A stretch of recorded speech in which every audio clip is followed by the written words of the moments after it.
The art house ego trip had fallen, then slipped to the bargain bin for $3.93. Oh, Sam Levinson, a once promising voice now perpetually invading ego death like Roland Barthes is a QuickTime event. Despite some generic plot beats and some questionable acting choices, Season 1 of Euphoria was a freshly enjoyable take on the high school teen drama, largely elevated by its impressively expressive aesthetic execution. But what truly made Euphoria not like other girls was its bold provocation, unafraid to go where no show had gone before. Sometimes literally. And it was largely because of this provocation that Euphoria gained its popularity, propelling Levinson into the spotlight and introducing younger audiences to the esteemed HBO. So it was inevitable that a season 2 would be subsequently greenlit. And here is where I have to confess. I have never seen, nor do I intend to see, Season 2. Not only did Season 1 act as a conclusive self-contained narrative, but the marketing for Season 2 heavily focused on the weaker elements. The emphasis on drug lords, shootouts, and car chases led me to believe that Euphoria was jumping the shark in an attempt to capitalize off its provocative acclaim, spiraling into artificial shock value that corroded the characters into plot functions for indulgent set pieces. So I decided to pass, happy with Season 1's conclusion and implications towards the characters' directions in life. But even if you were vaguely attached to any sort of media discussions,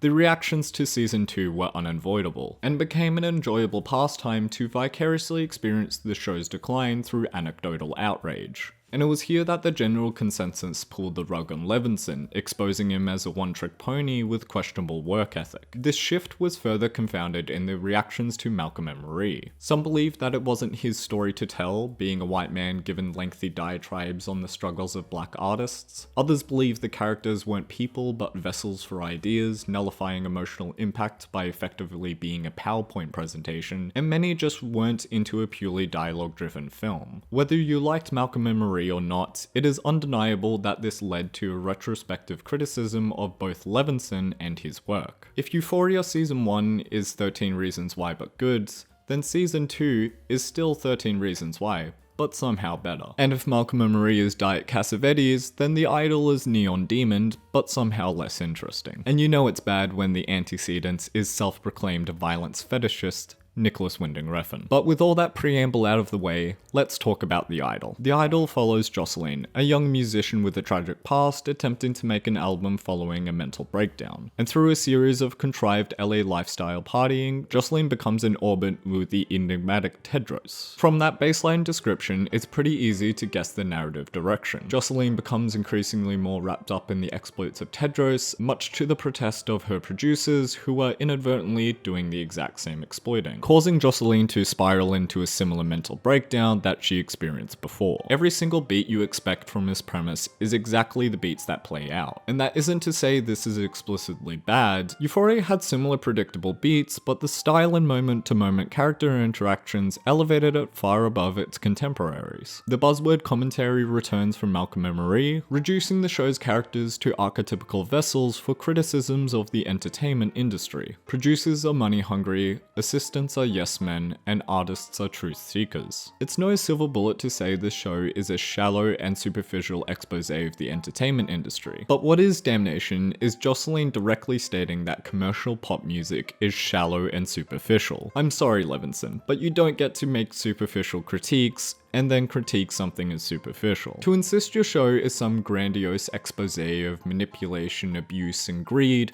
only to begin and end at producers like money, is so comically juvenile, it's almost commendable. And I say almost, because the show about the manipulation and mistreatment of a female artist fired its original director, Amy Seimetz. A talented director in her own right, but was fired because The Weeknd felt it was too much of a female perspective. Do I need to state how ironic that is? This creative decision is incredibly evident in Jocelyn lacking any character beyond her trauma. There really isn't anything to say about Jocelyn. I guess she is competent in her musical technique, and she has commendably vague ambitions to become a real artist. And with the knowledge that Seimetz was fired due to what can be only favorably initially read as questionable misogyny, it really reveals the true focus. And with all that out of the way, let's now talk about Tedros. Many have already gawked at the absurdity of Tedros' wardrobe and dialogue, and though I try to avoid the pitfalls of regurgitating others' points, Tedros' characterization is bafflingly cartoonish to the point of breaking the verisimilitude. Though he is clearly written to be threatening and enigmatic, Abel's acting is just,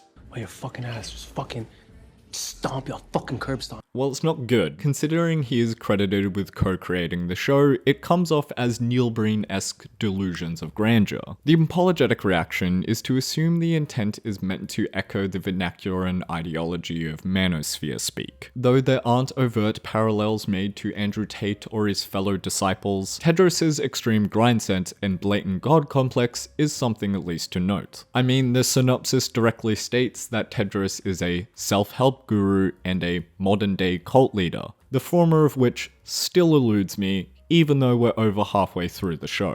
But if this reading is true, it entirely contradicts the quasi-exploration of persona, the committee-curated celebrity conflicting against the true inner self. Despite being a trite and well-worn theme, the show greatly implies Tedros' persona is homoousian to his inner self. Perhaps this is intentional, juxtaposing Jocelyn's struggle with celebrity and self, but any attempt to draw conclusive conviction from the subtext is completely nullified by the show's insistent deviations into pornography. Euphoria originally thrived on its sexual controversy, portraying the hedonism and yes, euphoria of teens discovering their sexuality, which isn't new, but being able to sell this exploration to a Western audience is a commendable feat. But The Idol is seemingly unanimously condemned for its excessive sex. On one hand, this is what the show is trying to explore, but on the other, this is Levinson again revealing himself as a one-trick pony. But not only was everyone already expecting these confrontational displays of sexuality, thus nullifying the controversial impacts, but the framing of the sexuality is just profoundly uncomfortable. Again, the apologetic reaction is to assume the camera's pornographic voyeurism is a satirical critique of normalizing hypersexual portrayals of women, a sentimentality complicated by the perspective of legitimizing sex as artistic expression, which is directly addressed in the show and is commendable, but where the satire fails is in the aforementioned characterization. Because the characters exist as archetypical vessels for superficial ideology, the satire of hypersexualization inadvertently becomes straight-faced indulgence. The camera lingers on gratuitous nudity, but the writing implies that their body is the only worth, with no complexity hiding underneath. And the fact that these sequences are so long makes the supposed satire seem like gross justification just to make porn. In similar effect to how 50 Shades of Grey definitely isn't porn because it has a plot and characters and is shot in cinema scope.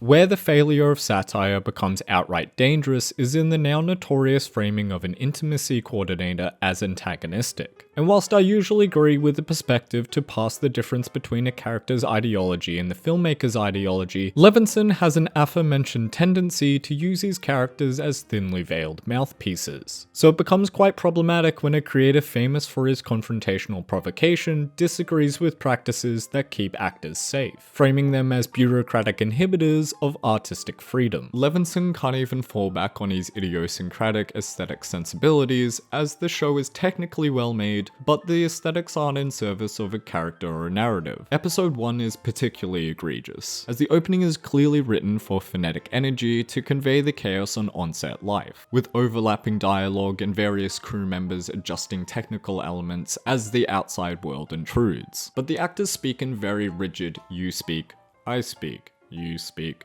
I speak, you speak. And this is all captured in the void between chaotic and restrained. Wide clinical compositions are rapidly edited together as if the editors are afraid of losing the TikTok audience. Levinson's insistence to shoot on film returns, even though a narrative heavily revolving around social media would work better by playing into digital artifice. It's funny to think a show like Barry, despite its multiple focalizations and their respective arcs detached from the entertainment industry, is able to satirize a variety of industry talking points in a more compelling and creative way. I know it's not exactly fair to compare expansive 4 seasons to a 6-part limited miniseries, but there have been limited series that have explored this subject matter in great depth, not to mention the plethora of films already out there with similar themes. Satire is all the rage these days. It's pretty hard not to stumble upon one. And like satire, this video has gone on long enough, which is funny to think that a show with so much universal hate should be really easy to critique, but it's hard to really critique anything